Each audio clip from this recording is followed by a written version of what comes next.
Buenas noches, bienvenidos a 52 Minutos. Esta semana, si la semana pasada estábamos muy entretenidos con la interna de Juntos por el Cambio, esta semana le tocó al oficialismo con una disparada brutal del dólar. Cerraba a 4.40 creo este jueves mientras grabamos este programa, con una nueva interna que se suscitó hacia adentro del gabinete con la salida de Antonio Aracre. Aracre era el jefe de asesores de la presidencia, que tuvo que salir eyectado del gabinete luego que se filtrase cierta información donde le habría entregado o le entregó un paper sobre qué hacer al presidente Alberto Fernández, una hoja de ruta en la economía que, por supuesto, se contrapone a lo que viene haciendo Sergio Massa, y eso empezó a agitar distintas versiones sobre una posible reemplazo del hombre del Frente Renovador al Frente de Economía, valga la redundancia, de frentes, ¿no? En el kirchnerismo empezaron a agitarse fantasmas sobre si esto realmente había sido una filtración, si había sido algo que, bueno, había sucedido, o si hubo una simulación allí y empieza a rondar la idea de cambio en el gabinete, sobre todo en un cargo tan importante como el Ministerio de Economía, donde ya Massa viene también sosteniendo una interna con Pelle, quien es el presidente del Banco Central. Todo esto, claro, se produce en medio de una escalada muy grande del dólar, con un proyecto, o mejor dicho, con un nuevo programa de soja 3 para que en el medio de una sequía brutal, histórica, que afectó a todo el país, los productores pudiesen liquidar a un dólar especial. Ese dólar especial no sedujo, como sí lo hicieron en las otras dos versiones, en soja 1 y soja 2. Eso impidió el ingreso de divisas como tenía pensado el ministro de Economía, y eso se fue haciendo toda una bola de nieve cada vez más gigante. Todo esto pasaba, y digo todo esto porque parecían chicos jugando con una pelota de fuego en el medio de una playa de estacionamiento, de una playa de una gasolinera. Todo esto pasaba cuando Sergio Massa volvía de una gira por Estados Unidos tratando de conseguir nuevos créditos que pudiesen salvar esta falta de divisas norteamericanas, que diese alguna garantía o que pudiese al menos activar ciertas palancas de la economía o de las finanzas para salvar o para parar las devaluaciones. Por ahora eso no se consiguió. Sin embargo, lo que sabemos de esa gira es que hay una preocupación muy grande de Estados Unidos por varios temas. Y esto es muy interesante porque Estados Unidos empieza a ver a la región nuevamente para ver, bueno, ojo, hay algunas luces de alarma, por ejemplo, como el ascenso de Javier Milei en las encuestas, donde el líder libertario, va subiendo supuestamente la intención de voto. Ahora vamos a hablar de eso, en lo que pasó realmente en la cancha. Y bueno, Estados Unidos dice, ojo que a lo mejor tenemos que lidiar con un nuevo Bolsonaro. Y lo mismo sucede con el acercamiento, esta vez de Brasil a China. Eso también son dos puntos en agenda que tiene Estados Unidos y que se lo manifestaron a Sergio Massa. Y me voy a corregir, más que Estados Unidos, sino al sector demócrata, al Partido Demócrata, que ven con preocupación estos dos factores: el acercamiento a China de la región y también el ascenso de Milei, que lo ven como a un nuevo Bolsonaro en Argentina o un Trump, para poner un ejemplo norteamericano. Lo cierto es que Sergio Massa lo que les dijo a los distintos organismos con los cuales se reunió y a los representantes del gobierno de Biden es que lo que tiene China es una aceitado o tiene más aceitados los mecanismos para poder auxiliar financieramente a aquellos países que los solicitan. Y por lo tanto, pareciera que están revisando ciertos procedimientos del Banco Mundial, del BID y del FMI para poder brindarle a la Argentina la posibilidad de dólares que le permita cierta estabilidad económica de acá hasta fin del mandato de Alberto Fernández. Vaya si no es algo muy similar a lo que ocurrió en el 2018 con Mauricio Macri. Lo cierto es que en este contexto político de tantos rumores y tantos, después salió Guado de Pedro a decir que seguían habiendo funcionarios que no funcionan, etcétera, apareció un santafesino, Agustín Rossi, quien es el jefe de gabinete, para proponerse como candidato a presidente si es que Alberto Fernández desistía de ir por una reelección. Vamos a ver lo que decía en distintas radios porteñas Agustín Rossi. Si el presidente de la Nación decide competir por la reelección, voy a acompañar al presidente de la Nación. Si el presidente de la Nación anuncia que no va a competir por la reelección, analizaré la situación de la posibilidad de que si una candidatura mía o una precandidatura mía aporta al proceso político del Frente de Todos. No es novedoso para mí, ya intenté serlo en el 2015, correcto, intenté serlo en el 2019, y veré si en este momento, si el presidente toma la decisión de no ser candidato, veré si están dadas las condiciones para que una candidatura como la mía aporte a lo que significa el conjunto del Frente de Todos. Esto es simplemente. Hace años que tengo ganas de ser presidente. Después hay que ver cuáles son las circunstancias y las situaciones. Cuando yo digo si Alberto decide no ser candidato, lo que tengo que evaluar, no solamente yo, sino con mis compañeros, con mis amigos, evaluar si una candidatura mía o una precandidatura, porque sería el término exacto, ayuda, sirve, genera expectativa, genera esperanza. Bueno, eso es fundamentalmente lo que tengo que evaluar.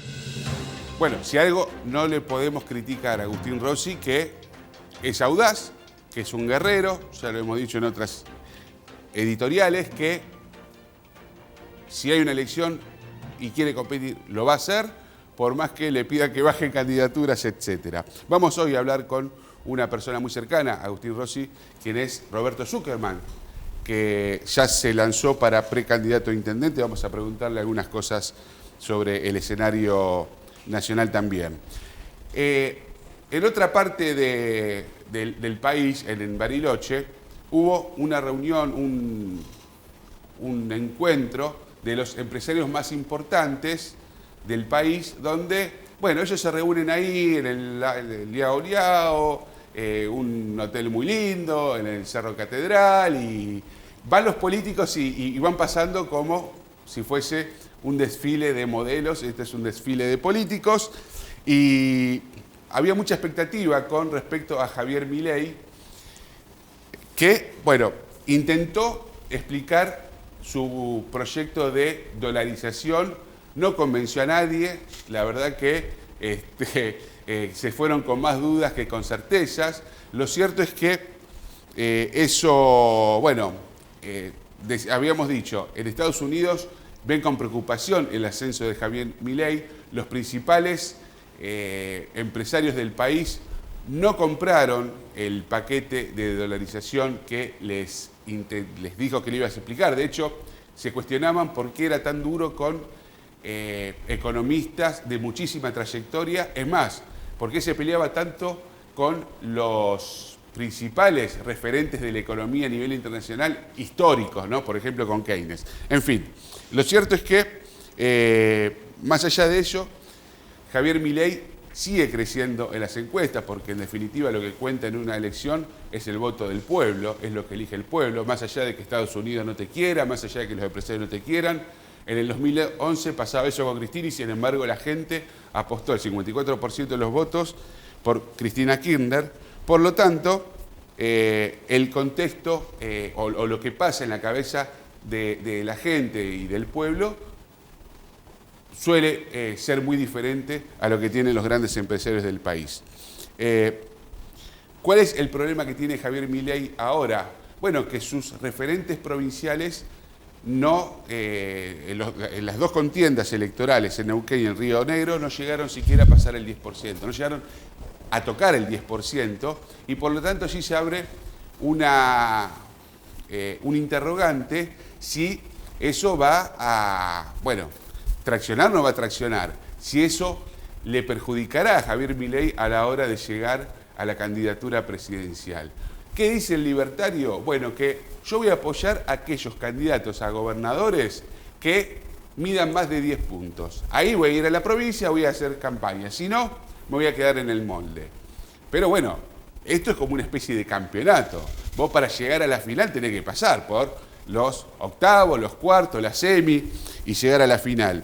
No digo que sea excluyente en el caso de las elecciones, pero sí va marcando una tendencia y sobre todo va diciendo, bueno, ¿por qué no puede proyectar esa imagen de Javier Milei hacia sus candidatos locales? Quizá lo que tendría que hacer es revisar esta estrategia e ir a bancar por más a que tenga 2 puntos, porque cuanto mejor le vaya a su candidato local, mejor le va a ir a él en octubre. Pero bueno, son decisiones que tendrá que tomar el libertario, que yo de economía no entiendo mucho, según los empresarios tampoco fue tan brillante, ahora en política, bueno, tiene varias deficiencias. Y viniendo a la provincia de Santa Fe, ya empiezan a haber algunas definiciones. Decíamos, Roberto Zuckerman ya anunció su precandidatura a intendente de la ciudad de Rosario, ahí se mostró con la gente de Ciudad Futuro, le vamos a preguntar por ello también. Hubo una encuesta de Management and Fit donde vamos a ver la primer placa, tiene algunas sorpresas muy interesantes.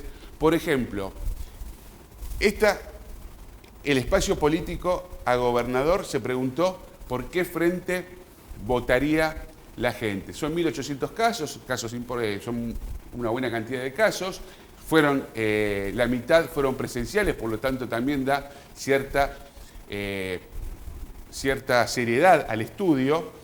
Y bueno, vemos que a pesar de todo lo que dijimos al principio y de los problemas y el dólar a 4.40, en fin, el Frente de Todos y Juntos por el Cambio tienen una paridad del 25%.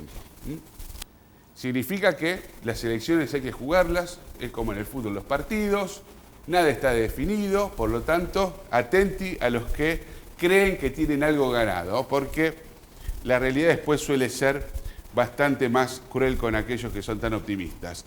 El frente de frentes, claro, esto es algo, casi 7 puntos, es un frente de frentes que recién ahora tiene nombre, que se llama Unidos para Cambiar Santa Fe, está hablando de la nueva alianza entre Juntos por el Cambio, el socialismo, el partido de Pablo Hapkin, etcétera, lo que era el Frente Progresista.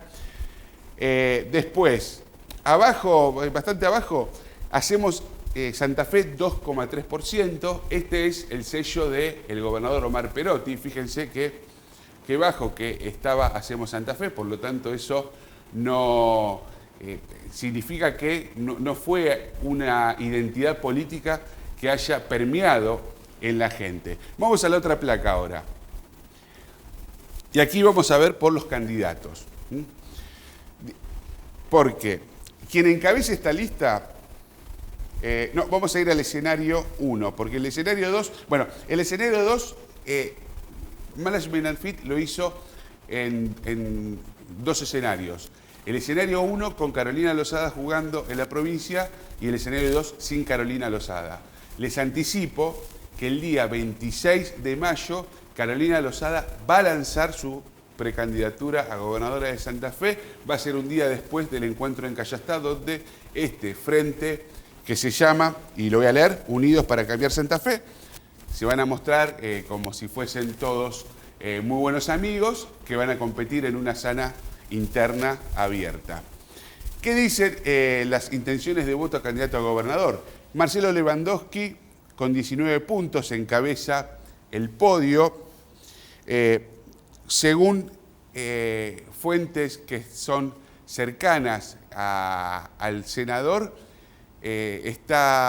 tuvo una reunión muy importante con un consultor Gutiérrez Rubi, que es el consultor que suele trabajar para Sergio Massa, por lo tanto ahí habría un acuerdo donde el ministro de Economía le está dando el apoyo a Marcelo Lewandowski. También se ha reunido en varias oportunidades con Cristina Fernández de Kirchner en el Senado.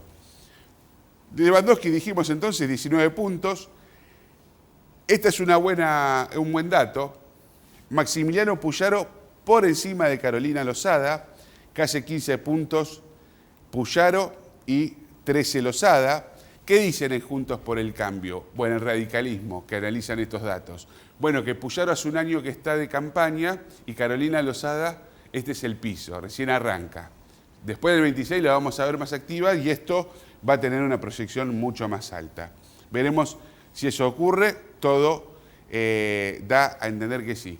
El tercer espacio, el cuarto lugar es para Romina Díez de Libertad Avanza. Bueno, algo que no vimos, y no sé si se va a poder volver a la anterior Filmina, iba a decir Filmina, no, pero eso me van a decir que sí con Alberto Fernández.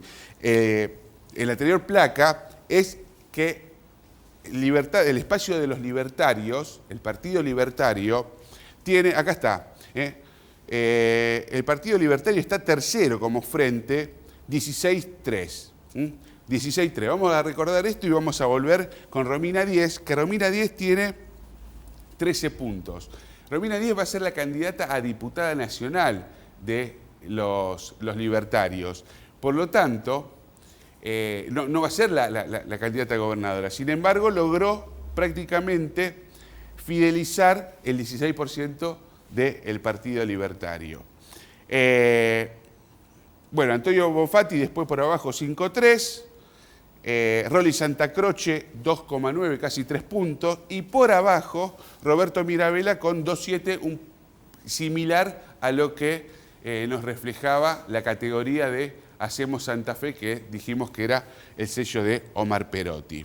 Y bueno, no lo vimos, no lo puedo marcar, pero Busato con el 1,5%, el diputado de la ciudad de Santa Fe. Esas son las proyecciones de Management and Fit de 1.800 casos en toda la provincia de Santa Fe, que, bueno, por ejemplo, nos podemos preguntar, ¿por qué no está medido Marcos Clery? Eso es algo que no sabemos. Así que bueno, no nos vamos a detener más, vamos a ir a la mesa porque está Roberto Zuckerman. Muy buenas noches, Roberto. ¿Qué tal, Fabricio? ¿Cómo estás? Te va? Un gusto. No, el gusto es nuestro, gracias por venir. Y bueno, cuántas cosas, ¿no? Qué semana esta. Che, Agustín Rossi va a ser candidato a presidente. No, la verdad es que no lo sé, ¿no? Ahí veía las declaraciones que vos pasabas y bueno, lo que manifestó, digamos, es que obviamente depende de una decisión primero de Alberto Fernández, digamos, para ver qué hace, ¿no? Yo lo que te quiero decir es lo siguiente, ¿no? Yo creo que el Frente de Todos debería generar las condiciones para definir de la mejor manera la estrategia electoral de estas elecciones nacionales.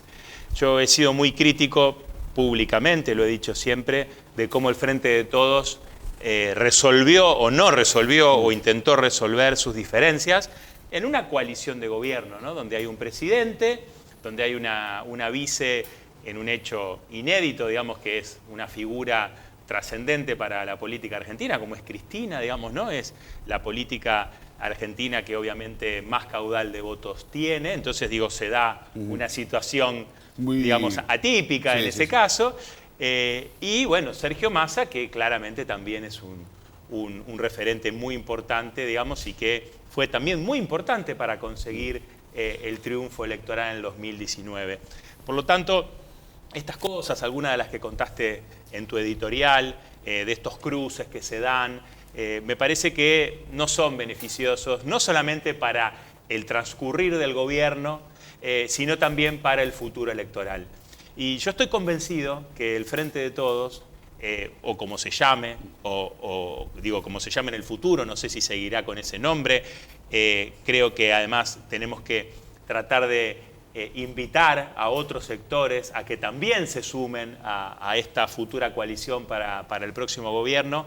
Deben dejar en claro, digamos, que si bien, digamos, hubo toda una serie de circunstancias vinculadas a hechos externos o naturales o la pandemia, etcétera, se ha hecho un gobierno que con aciertos y errores ha tratado de generar las condiciones, digamos, para superar, digamos, los obstáculos, principalmente lo que generó el gobierno anterior con una deuda externa histórica, digamos, impagable, claramente, por eso se tuvo que renegociar, y con una pérdida de poder adquisitivo que nos está costando mucho recuperar. De hecho, no se ha recuperado ese poder adquisitivo. Se va desgastando mes a mes. Entonces, lo que digo es, insisto, con aciertos y con errores, porque también es un gobierno que ha tenido aciertos, lo que vemos del otro lado realmente es preocupante.